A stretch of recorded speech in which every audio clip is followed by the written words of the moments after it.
Rencana menerbitkan produk baru dalam berinvestasi di bursa saham, produk derivatif di pasar saham ini memungkinkan investor untuk berada dalam posisi sell and buy. Untuk itu sudah bergabung bersama kami dari studio Metro TV di Bursa Efek Indonesia, Direktur Perdagangan dan Pengaturan Anggota Bursa BI, Alpino Kianjaya. Selamat pagi, Pak Alpino. Selamat pagi. Ya, Pak, apa saja produk derivatif yang dikeluarkan oleh PT Bursa Efek Indonesia ini, Pak? Dan apakah produk ini merupakan pengembangan dari produk sebelumnya? Ya, sebenarnya produk yang akan kita segera luncurkan itu adalah produk derivatif indeks IDX LQ45 Future. Produk ini sebenarnya itu sudah pernah diperdagangkan di sekitar tahun 2001. Waktu itu yang diluncurkan oleh Bursa Efek Surabaya pada saat itu. Ya, jadi untuk saat ini Bursa Efek merasa perlu untuk memberikan salah satu pilihan alternatif investasi kepada para investor. Tidak hanya di spot marketnya waktu di saham, tapi ini di derivatifnya, yaitu turunan daripada underlyingnya berupa indeks LQ45 Future. Berarti apa bedanya dengan yang diluncurkan di tahun 2001, Pak? Kelebihan dan kekurangan dari produk yang baru ini? Ya.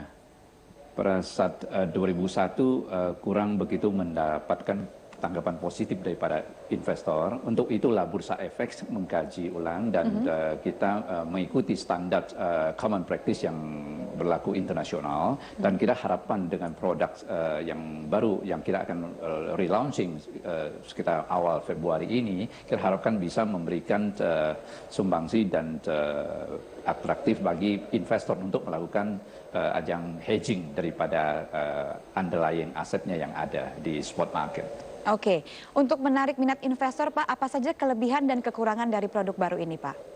Iya, tentunya dengan produk turunan ini, indeks LQ45 Future, di mana indeks IDX LQ45 itu underlyingnya adalah indeks daripada LQ45. Tentunya yang sangat menarik di sini adalah satu merupakan apa? Itu bisa merupakan high leverage. High leverage artinya apa? Kalau untuk kita spot market sekarang ini, contoh kita mau investasi di satu saham di LQ45, kita harus sediakan dana 100% daripada jumlah saham yang akan kita beli. Sedangkan kalau untuk yang indeks LQ45 Future, untuk transaksi, let's say kita kita mau investasi 4 miliar, kita cukup untuk memberikan initial margin 4%. 4% daripada nilai kontraknya. Jadi ada leverage 25 kali. Kedua, keuntungannya adalah bisa dilakukan hedging nilai. Hedging nilai artinya apa? Kalau kita punya posisi di portfolio di sahamnya, let's say kita punya saham LQ45, dan kita lihat contoh kemarin market turun. Ada institusi tertentu yang tidak mau cut loss dan tidak ada policy cut loss. Untuk itu, untuk menghedging dia punya nilai penurunan portfolionya, bisa lakukan short di indeks LQ45. Nah, kalau di spot market, di saham itu tidak diperbolehkan untuk short selling. Ya. Tapi bisa dilakukan melalui indeks LQ45 Future. Jadi untuk hedging dia punya nilai. Misalnya contoh, dia punya portfolio, let's say di ETF LQ45, ada 4 miliar rupiah portfolio. Dan seperti kemarin kan turun 2%. Untuk hedging, karena dia kalau jual ada cut loss, betul ya. Dia lakukan short position di LQ45 Future.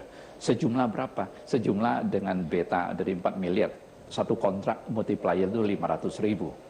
500.000 per satu kontrak dikali indeksnya let's say 800, indeks LQ45. Maka dia butuh 10 kontrak untuk hedging dia punya nilai penurunan dari 4 miliar. Untuk menjaga tetap dia punya portfolio senilai 4 miliar, dia cukup mengeluarkan uang 4% daripada nilai hedgingnya cuma 16 juta, 160 juta untuk hedging penurunan yang terjadi. Misalnya market turun 2% di spot market, kalau dia lakukan cut loss, maka dia akan mengalami depresiasi 2% atau sekitar turun sebesar 2% daripada nilai yang 4 miliar. Right? Dia bisnis 80 juta. Tapi karena dia ada hedging di indeksnya LQ45 Future, dia lakukan short position, dia mendapatkan gain sekitar 2% juga dari nilai 800 rupiah poin pertama yang dia lakukan, ada keuntungan 16 poin, maka dia akan hedging dapat keuntungan juga 80 juta. Jadi dia punya nilai portfolio masih tetap 4 miliar rupiah. Ketiga adalah untuk indeks LQ45 Future, investor bisa lakukan dua arah transaksi. Jadi baik downtrend maupun uptrend, investor bisa melakukan bisa mendapatkan keuntungan transaksi daripada indeks ini. Jadi kalau dia prediksi market akan downtrend, turun, lakukan short, yang mana tidak bisa dilakukan di spot market. Ya, Pak Alpino, yang Anda beritakan semuanya kelebihannya, apakah ada kekurangan atau potensi yang harus diantisipasi Pak untuk produk ini? Tentu, di sinilah tugas kami SRO selalu melakukan edukasi kepada para investor bahwa di sini kan highly leveraged, di mana cukup menyerahkan uang 4% untuk satu kontrak nilai, let's say 4 miliar cukup menyerahkan 4%. Tapi ini highly leveraged, artinya apa?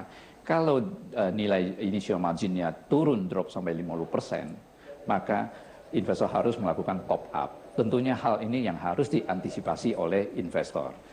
Sedangkan sebaliknya, kalau indeksnya misalnya dia ambil long position dan naik, ya kan tentu dia akan mendapatkan manfaat dari situ. Jadi selalu ada dua sisi. Nah, cuma yang harus diperhatikan adalah resiko daripada highly leveraged ini. Contoh seperti transaksi margin yang sekarang ada. Jadi yang penting kita bisa manage, kita punya limit. Untuk melakukan leverage yang intinya itu adalah tujuannya adalah untuk lindung nilai daripada portfolio yang sudah ada. Manajemen resikonya ya Pak. Oke Pak, sejauh ini apakah anggota bursa menaruh minat yang besar untuk mentransaksikan produk derivatif ini Pak? Betul, selama kita lakukan sosialisasi dan edukasi dengan para anggota bursa, kita mendapatkan minat yang luar biasa.